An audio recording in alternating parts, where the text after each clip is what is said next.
Selamünaleyküm. Başkanım. Abi çikolata var. Bunun içinde çikolata var. Kaç ekmektir? Çocuklara verirsin. İsmin ne senin? Münir. Münir mi? Al al. Abi size getirmiş abi.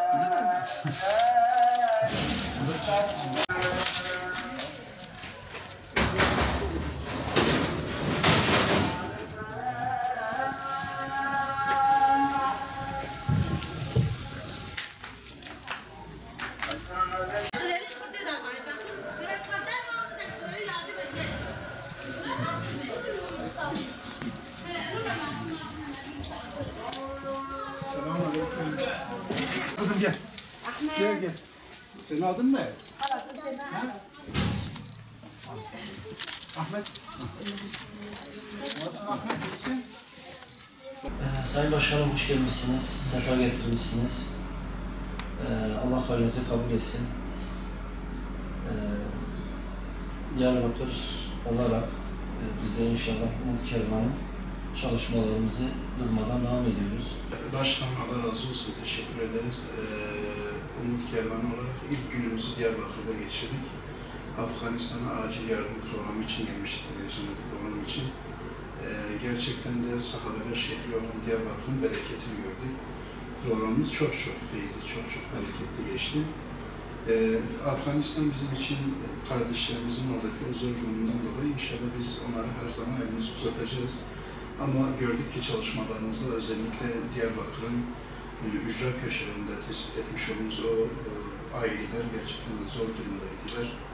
Beraber de gittik, eşlik de ettik, çalışmaları gördük. Rabbim inşallah bu çalışmaların hepsini bereketlendirsin. 2021'de güzel çalışmalarımız olmuş. Elhamdülillah başkanımız bize zaten detaylı bir şekilde anlattı.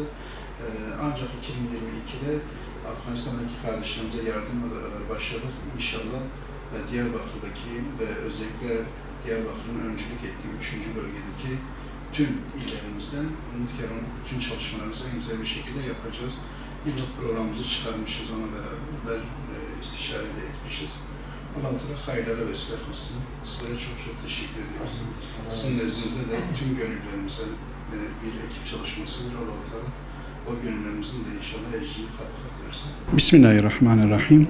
Umut Kervanı olarak çalışmalarımıza devam ediyoruz. Dün yılın ilk günüydü ve hayırla bu günü tamamlamak istedik. Daha önce başlatmış olduğumuz Afganistan'a acil yardım programımız çerçevesinde Rehber TV'de bir yardım çağrısı yaptık ve bununla beraber sosyal medyada Afganistan'a umut ol hashtagini açarak da hayırseverlerimizi davet ettik. Dün akşam gerçekten de bizleri çok duygulandıran sahneler de oldu. Yaklaşık bir 4-5 saatlik bir program ve dolu bir program geçti. Afganistan'a hayırseverlerimiz ellerini uzattılar ve oradaki kardeşlerin yaralarını sarmak için tabiri caizse Resulullah Aleyhisselam'ın dediği gibi doğuda bir Müslümanın ayağına bir diken batsa batıdaki Müslüman onun acısını hissetmezse gerçek iman etmiş olamaz.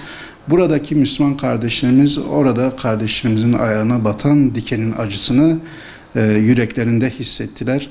Bunun bereketini biz programda gördük ve telefonlarımız susmadı. Hayırseverlerimiz arayarak desteklerini sundular. Allah-u Teala kendilerinden razı olsun.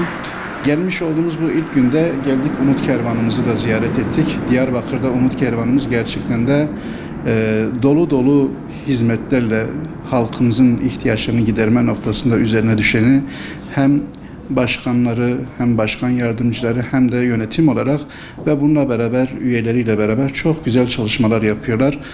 Yakın zamanda biliyorsunuz Kürdistan bölgesinde bir sel olmuştu. Yine Umut Kervanı olarak biz acil çağrı yapmıştık. Oradaki kardeşlerimize de elimizi uzattık ve Diyarbakır'daki Diyarbakır Umut Kervanı Başkanımız oraya gidip kendi elleriyle o gelen yardımları ulaştırdılar. Onların acılarına ortak oldular. Biz de onları bugün ziyaret ederken kendilerine teşekkür ettik. Rabbim ecirlerini kat kat versin. 2021'in değerlendirmesiyle beraber 2022'ye inşallah Afganistan'a yardımla başlayan bu çağrımız bütün yıl boyunca hem şehrimizde hem ülkemizde hem de tüm İslam coğrafyasında uluslararası diğer bütün ülkelerde inşallah biz bu çalışmalarımızı devam ettireceğiz. Bizim amacımız şu, inşallah 2022 içinde dop dolu bir çalışma takvimimiz var. Hep beraber inşallah o takvimimizi uygulayarak daha çok bu halkımıza hizmeti götürmeye çalışacağız. Allah-u Teala kendilerine ecirlerini bol bol versin. Gerçekten de Diyarbakır Umut Kervanı çok güzel çalışmaları var. Evet, sahada da çalışmayı görmek istedik. Sağ olsun Umut Kervanı olarak tespit etmiş olduğumuz ihtiyaç sahibi ailelerimiz vardı. Buradaki kardeşlerimizle beraber gittik, evlerine misafir olduk. Onların durumlarını gördük ve kendilerine gıda yardımında, kırmızı et ve ekmek yardımında bulunduk. Çocuklarının gözlerindeki o pırıltıyı, o tebessümü gördük. Allah-u Teala onları da o sıkıntılardan kurtarsın. Gerçekten de ihtiyaç sahibidiler. Umut Kervanı olarak biz her zaman ihtiyaç sahiplerinin ihtiyaçlarını giderme noktasında üzerimize düşeni yapacağız inşallah.